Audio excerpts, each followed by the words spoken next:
Hello, this is Master Roxas and welcome to my COTC Global Glossom Arena Champion Fight Guide and Walkthrough.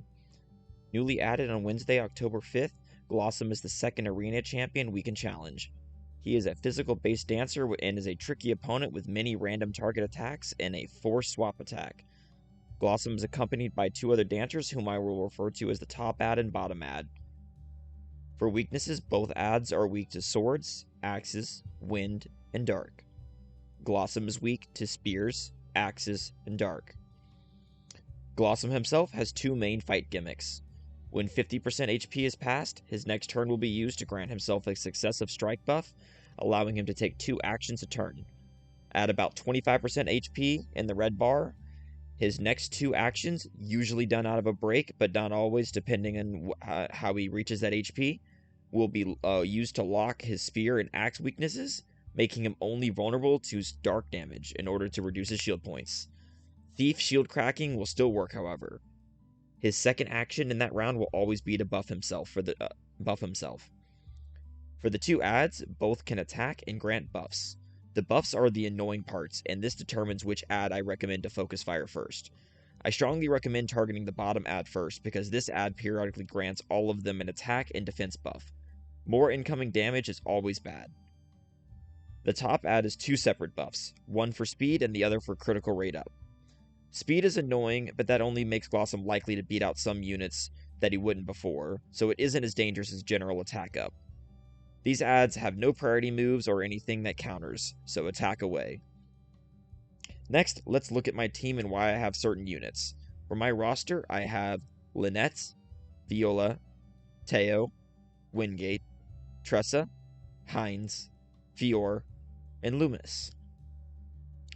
Lynette is a center stone for this strategy. Lynette is equipped with the new Bravely fan that just released from the BD collab.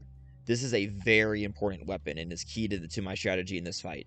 It grants a +1 turn duration to all buffs casted by the user, including her 10% attack and magic up passive from swapping rows.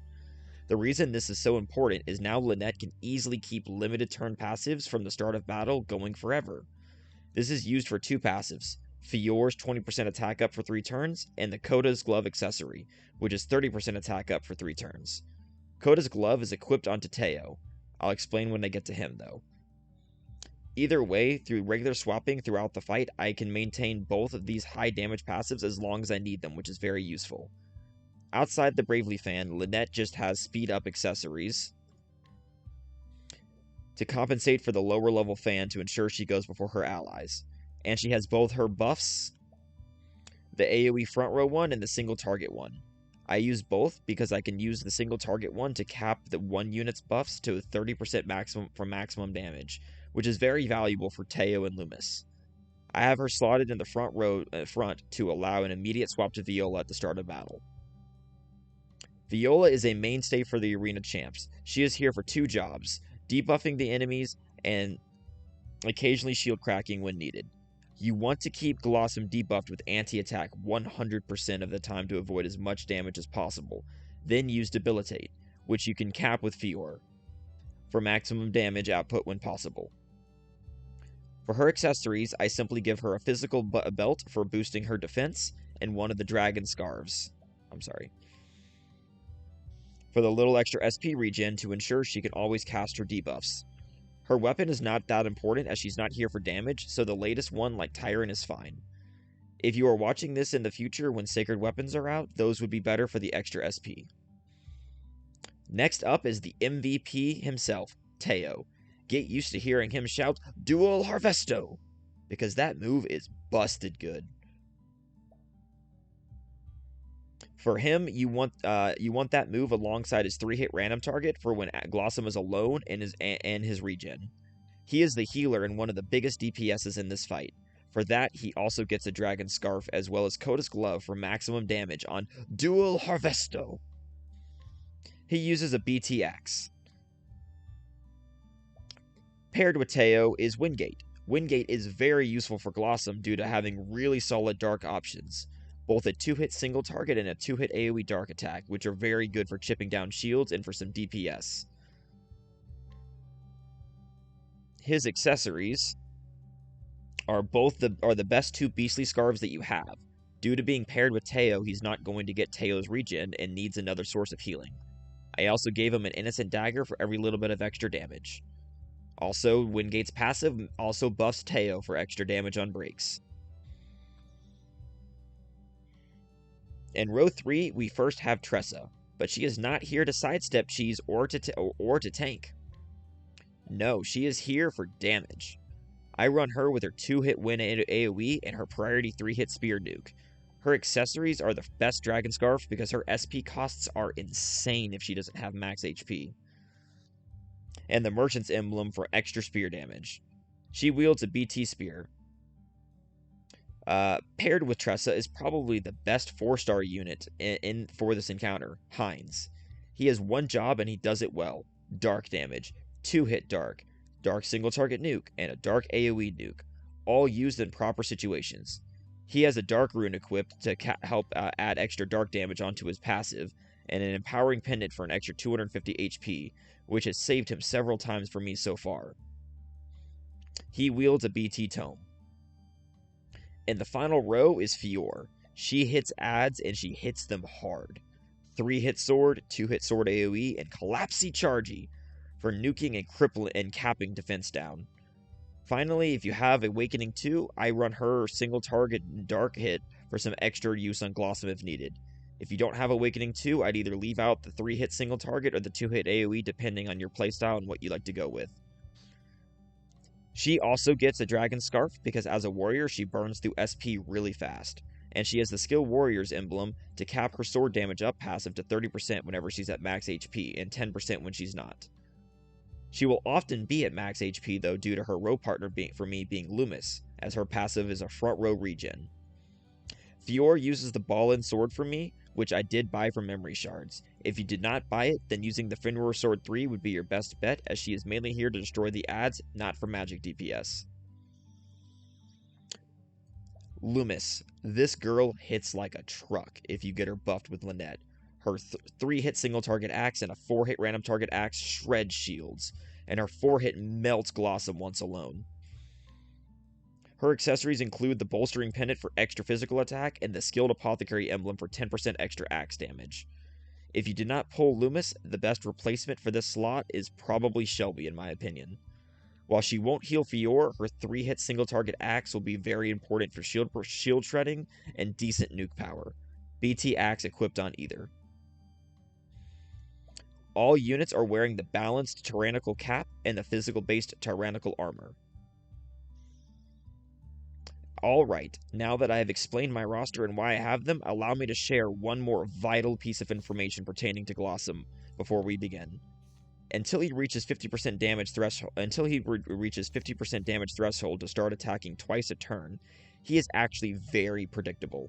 Glossom has a consistent 5-attack cycle that he does in order on repeat until he passes 50% HP. In order from turn 1, he does the following. A 3-hit fan random target. Then he does AoE buff to himself and his adds. Then he'll do a single target fan nuke, which will then force the unit hit to swap to back row. If a unit has not acted that turn, then their turn will be lost, as the swapped forward unit will slip and be unable to act. Note, if Lynette gets swapped by this attack, her passive will still activate, so Glossom might actually help you buff yourself for free. His 4th move then will be a 3-hit random target lightning attack, and then his final attack will be a single target fan hit, which is much weaker compared to the forced swap attack. Then it repeats back to the first move. So if you keep track of this cycle, you will always know what Glossom is doing as you beat down his adds. The most important move to keep track of is his 3rd move, that forces swaps a unit. If unprepared, this can lead to unfortunate deaths from either bad luck or poor health management, as many times the adds can then attack the unit that got swapped forward. Once the 50% threshold is passed, Glossom will begin attacking twice a turn. From what I can tell, it is a lot more random, as he seems to pick 2 moves, and in the many refights I have already completed, I have not noticed the definitive pattern.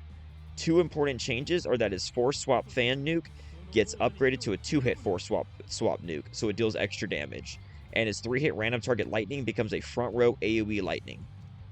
Also, Glossom gains the ability to boost, which will make both his actions be at the end of the next turn. Break him here at all costs if you can. His nuke is a 4-hit random target fan that inflicts defense down in each hit. He then very commonly follows this nuke up with a lightning AoE, which can be very deadly. As for the Dark phase, my setup allows me to skip it entirely. Using proper buff stacking with Lynette, by breaking him right when he reaches red HP, you can deal enough damage to kill him outright and skip the phase entirely. If you cannot do this, then you need to be able to spam Dark hits and shield cracks as fast as you can to whittle down his HP before he can set up a nuke. If you know you cannot DPS skip this phase, consider chipping his HP to the trigger point without breaking him. If he starts his phase with low shields, they do not regenerate. Use this to make short work of the Dark only phase. The most dangerous part of this fight is being stuck trying to slowly break him with Dark hits and being unable to stop him from nuking. Alright, now that all that is out of the way, let's get into the fight. I will explain what I do each turn as I see what happens and react to the bits of RNG that occur. But overall, this strategy is very consistent, and as long as you ensure Lynette swaps to keep the passives going, and Teo recast regen as needed, death is really uncommon unless every hit of a random target focuses on the same unit. Alright, so right off, because Lynette's in the front, she will swap to grant the buff and extend the passives of Teo and Fior. Start off with max boost anti-attack on Glossom. And then we'll start off with a max boost cure, trade Typhoon, and a 3-hit sword on the bottom ad.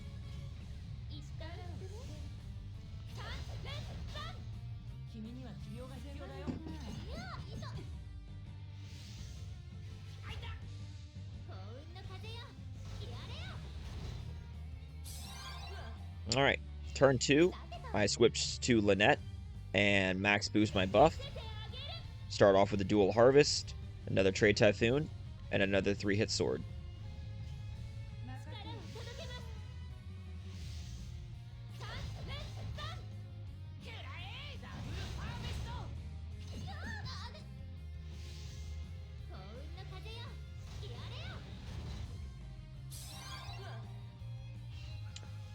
This turn, Glossom will be switching a unit randomly, so I might lose a turn if I don't get lucky and he doesn't like attack Fior. If he attacks Viola, then that's the best outcome, but that's only 25%. So I will debuff this ad, regular dual harvest, regular trade Typhoon, and I will use 2 buffs on this so I don't waste BP. Good RNG. Alright, so as you see there, it buffed all my units, and all of them are going to take their turn still. So that is the good RNG outcome. 25% chance. Let's go.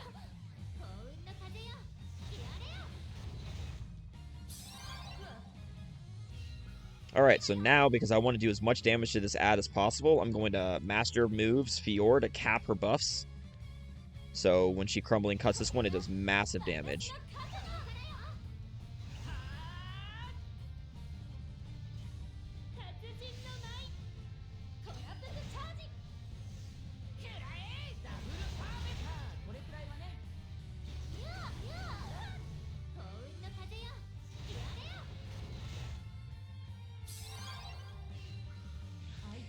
Alright, now on this turn, I will need to swap Lynette out so she doesn't get killed.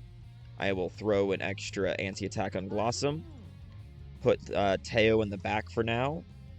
Max boost a Chain Shadow Reaver. Max boost an AoE Dark Hit. Switch to her, a Loomis, for a 3-hit axe on the bottom ad.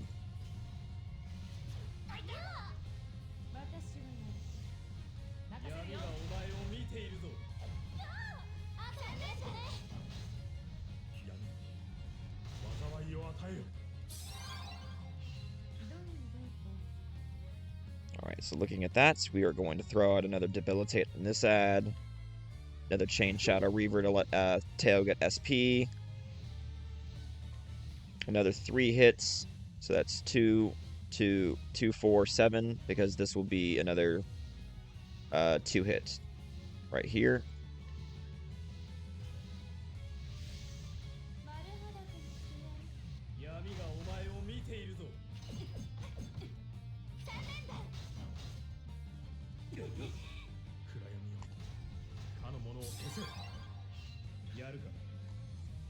Alright, here, because I can't risk having Lynette come out. I may have to let the buffs expire, but that's better than Lynette dying. So instead, I will actually be using Crimson Blast to break, followed up by a max boost Dual Harvest, and a max boost Trade Typhoon, which should probably kill that lower ad, but just in case it doesn't, we will add in this. And if it does kill the ad, then she will 3-hit that one instead.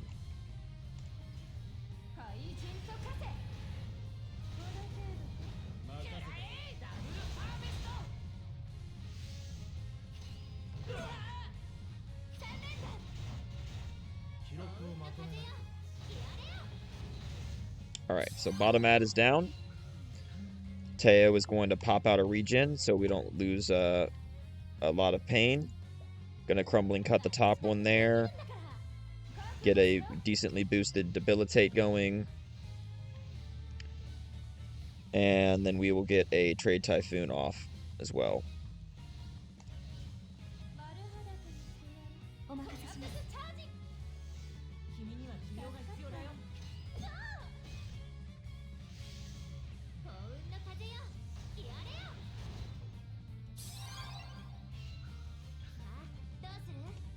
Alright, and now I'm going to max boost anti-attack, or to keep Glossom weakened. Switch to Wingate here for a Shadow Strikes.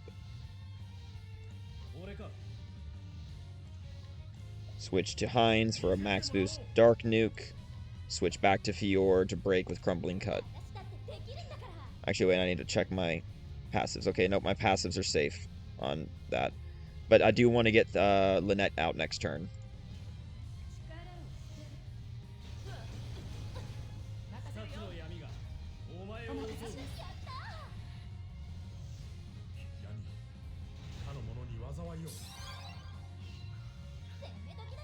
Alright, so we're going to pop out Lynette for a max boost buff.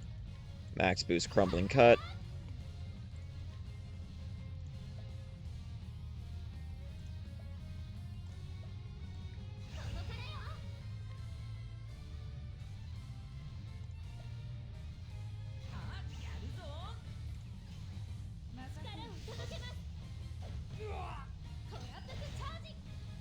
$40K.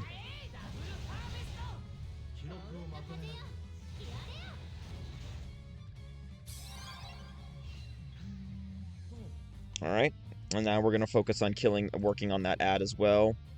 We're going to have Teo throw out a cure. One more cure, so Lynette will get it. Actually, no, wait, no, we're not going to do that. We're going to actually do Wingate. We'll just do this for damage on that ad. We're going to throw her out. And we're going to anti-attack Glossom to waste the turn there.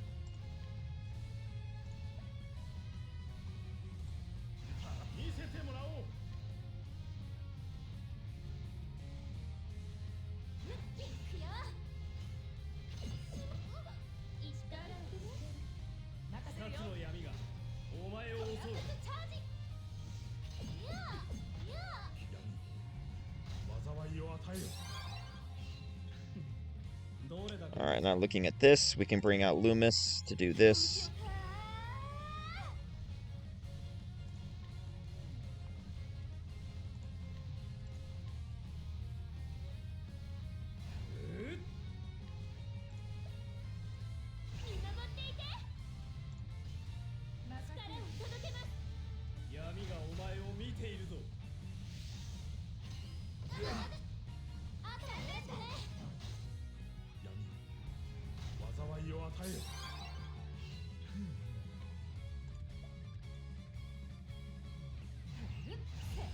We'll get that set up. We'll actually take this turn to Cumberland Cut Glossom as well to get his debuff set up as well.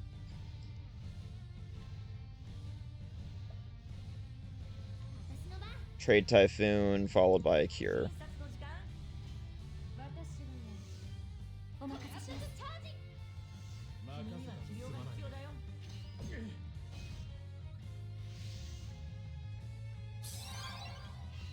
And the ad didn't die because the force swap means Tressa lost her turn, even if she had an action queued. So that is a little annoying, but it is what it is.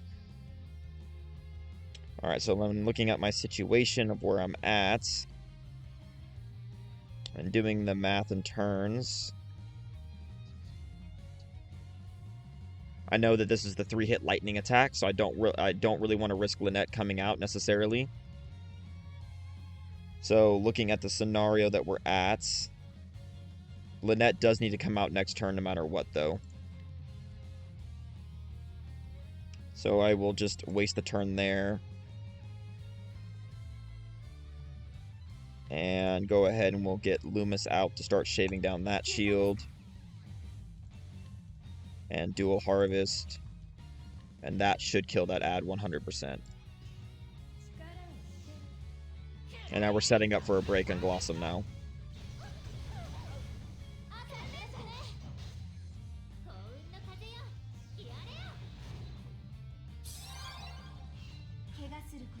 Alright, so now we're going to set up for a break on Glossom. Switch back to Lynette so we can get our buffs, or make sure our buffs stay active on all of them. Then Teo will be our breaker, so we will do a normal 3-fold cleave, followed by a partially boosted 3-fold cleave here. This is important, I'm doing that for a reason.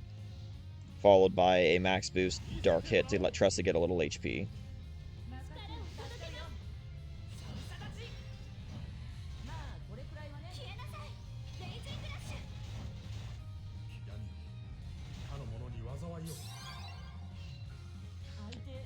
Alright, now that Tressa's got a little HP, we will do her nuke. We will do Loomis's nuke. We will do Teo's nuke. And we will cap Loomis's buffs with Lynette.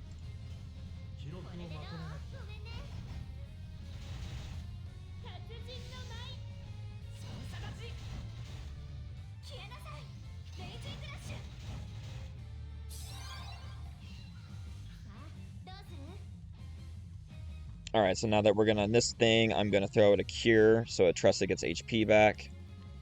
And Lynette as well.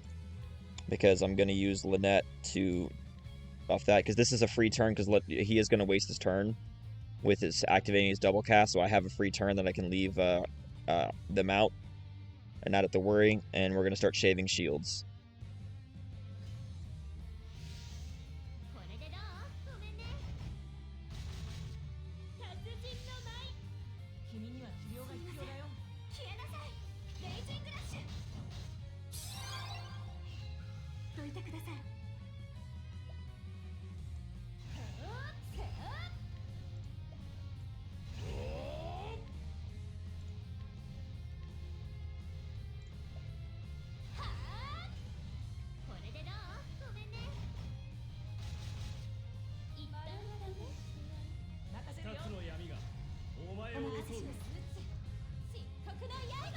And as you can see, his HP is already getting close to red phase from chip damage alone.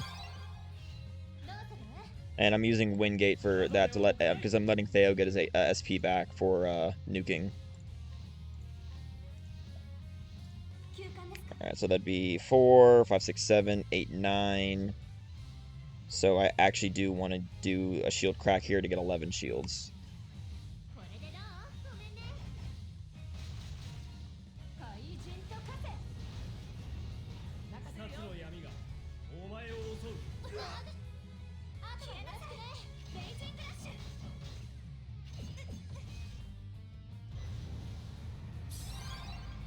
All right, and now this is where you can usually finish them off or get them so close that you can chip them out and not have to worry about the buff at the end. So if I look at my buffs, Loomis's is capped, Theos is capped. So all I need is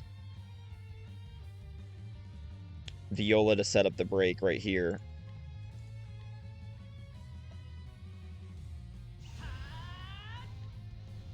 And because I don't have the passive right now, I'm going to do a partial boost, but not a full max boost.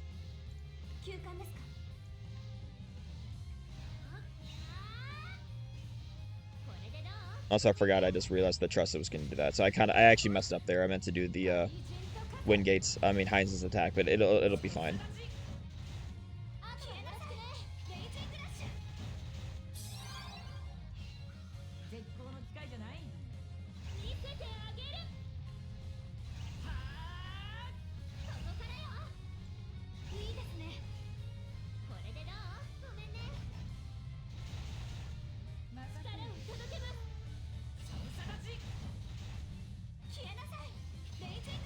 And just like that, you can DPS and skip right through his phase. No dark phase needed.